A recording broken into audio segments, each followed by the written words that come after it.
Hello दोस्तों, मेरा नाम स्नेहा है और आपका स्वागत है। मेरा एक बेटा है जो बाहर हॉस्टल में रहकर पढ़ाई करता है। जब उसकी पढ़ाई की छुट्टियां होती हैं तो वह घर पर आ जाता है और घर पर आने के बाद हम खूब मौज मस्ती करते हैं।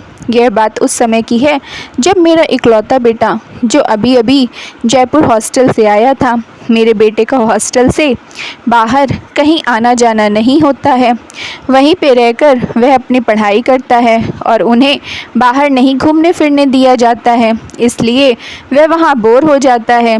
जब वह घर पर आया तो उसने हमें बताया कि वह बहुत बोर हो गया है, चलो हम कहीं घूमने चलते हैं। तो मैं और मेरे बेटे ने बाहर घूमने का प्लान बनाया।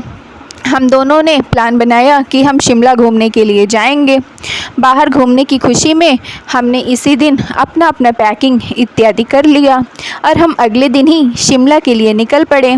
जब शिमला गए तो वहाँ पर हमने एक होटल में एक रूम रेंट पर ले लिया, लेकिन मुझे नहीं पता था कि मेरा बेटा मुझे पत्नी की तरह रखने वाला है। आगे तो आप समझ ही सकते हैं। तो चलिए इस कहानी को शुरू करते हैं। मेरा नाम स्नेहा है। मेरी शादी बहुत ही पैसे वाले घर में हुई है। मेरे पति एक बहुत ही बड़े बिजनेसमैन हैं। वह अपने बिजनेस के सिलसिले में हमेशा विदेश में रहते हैं। शादी के 1 साल बाद ही मुझे एक बेटा हुआ। जब बेटा हुआ उस समय भी मेरे पति मेरे पास नहीं थे। मुझे इस बात का बड़ा दुख था, क्योंकि यह पल एक महिला की ज़िंदगी का सबसे अहम पल होता है। वह मेरी बिल्कुल भी फिक्र नहीं करते थे, मेरे पास बहुत ही कम रहते थे। ज़्यादातर वह अपने काम के सिलसिले में ही बाहर रहते थे। मैंने अपने बेटे की परवरिश खुद अकेले की। उसे अच्छे से पढ़ाया लिखाया, अच्छे संस्कार दिए। 10वीं कक्षा तक तो वह मेरे साथ ही रहकर पढ़ाई करता था। फिर एक दिन मेरे पति विदेश से आए। उन्होंने उसे सीबीएसई स्कूल में पढ़ने के लिए भेजा। कुछ सालों तक सीबीएसई स्कूल में पढ़ने के बाद उन्होंने उसे अमेरिका भेज दिया। वहाँ वह हॉस्टल में रहकर पढ़ाई करने लगा। बेटा पति के चले जाने के बाद मैं बिल्कुल अकेली पड़ गई थी। मेरे पति मुझे अपने साथ कहीं भी नहीं लेकर जाना चाहते थे। मैं घर पर बिल्कुल अकेली रहती थी।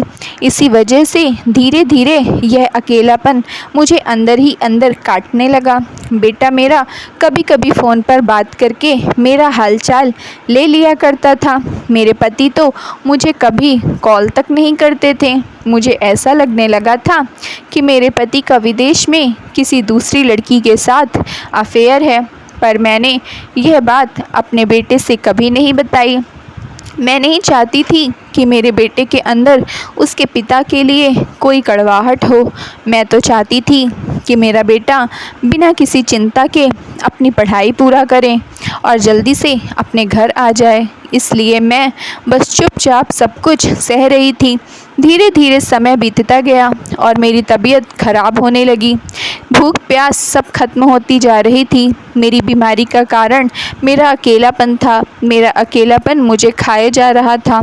तो मैं डॉक्टर को दिखाया तो उन्होंने कहा आपको किसी के साथ की ज़रूरत है तो आपके साथ रहकर आपका ध्यान रख सके। डॉक्टर ने मुझे सलाह दी कि आपको ऐसी कहीं जगह पर जाना चाहिए जहां आपका मन बहल सके। मैं अकेली थी, इसलिए डॉक्टर ने मेरे बेटे को कॉल करके ठीक ठीक सब बातें बता दी। तीसरे दिन ही मेरा बेटा अमेरिका से घर आ गया। उस समय गर्मी की छुट्टियां चल रही थीं, तो वह कुछ दिन के लिए मेरे साथ रहने आ गया। फिर अचानक से बेटे ने कहा चलो मम्मी अपना सामान पैक कर लो, चलो मैं तुम्हें शिमला लेकर जाता हूँ।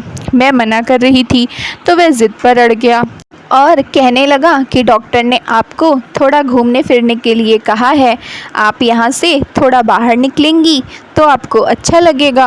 और हाँ, अपने लिए अच्छे अच्छे कपड़े भी पैक कर लेना। मेरे बेटे ने कहा जैसे आप अपनी शादी से पहले पहनती थी। मैंने कहा वो सब मैं अब कहाँ पहनूंगी।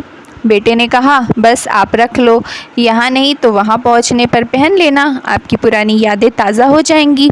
फिर बेटे के कहने पर मैंने अपने लिए अच्छे अच्छे कपड़े पैक कर लिए। हमारी ट्रेन रात के 1 बजे की थी। अगले दिन हम शिमला स्टेशन पर पहुँच जाते हैं।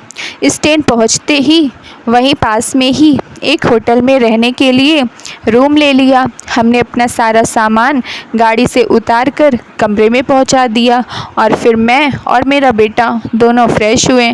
मैंने साड़ी पहन रखी थी तो मेरे बेटे ने कहा, यह क्या मम्मी, अब साड़ी की जगह जो दूसरी वाली ड्रेस लाई हैं उनमें से कोई पहन लो। मैं आपको वैसे ही देखना चाहता हूँ कि आप कैसी लगती हैं। फिर मेरे बेटे के कहने पर मैंने दूसरी ड्रेस पहन ली तो मेरा बेटा मुझे देखते ही कहने लगा, मम्मी आप कितनी अच्छी लग रही हैं। दोस्तों, मेरा बेटा बस मुझे खुश करने की कोशिश में लगा था। फिर बेटे ने मुझे शिमला की सैर कराई, हम दोनों घूमे फिरे। उसके बाद मैंने बेटे से कहा, चलो अब होटल वापस चलते हैं, मैं थक गई। तो बेटे ने कहा, ठीक है। होटल पहुंचते पहुंचते रात हो गई। रात में खाना हमने वहीं मंगा कर खा लिया। मेरा बेटा मुझसे बातें करने लगा। मैंने उससे कहा, चलो सो जाओ, पर वह कहने लगा, नहीं आज मैं पूरी रात आपसे बातें करूँगा। डॉक्टर ने कहा है कि मैं आपको थोड़ा खुश रखूँ।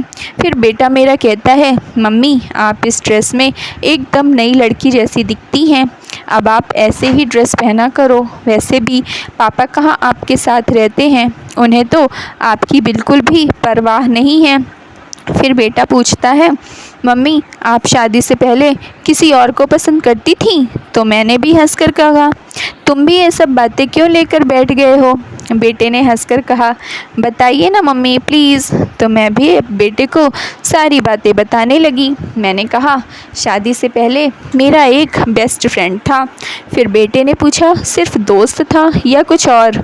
मैंने कहा, था तो उससे भी बढ़कर, मगर मेरी शादी उससे नहीं हो पाई और तुम्हारे पापा से हो गई।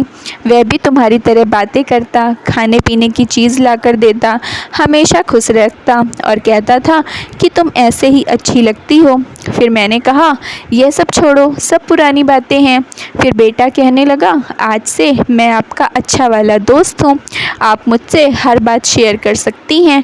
मेरी खुशी का ठिकाना नहीं रहा। मैं खुशी के मारे अपने बेटे के सामने रोने लगी। तब बेटे ने मुझे चुप कराते हुए कहा, मम्मी आप रो मत, डॉक्टर ने आपको खुश रहने के लिए कहा है और यही करने के लिए मैं आपको यहाँ लाया हूँ और आप रो रही हो।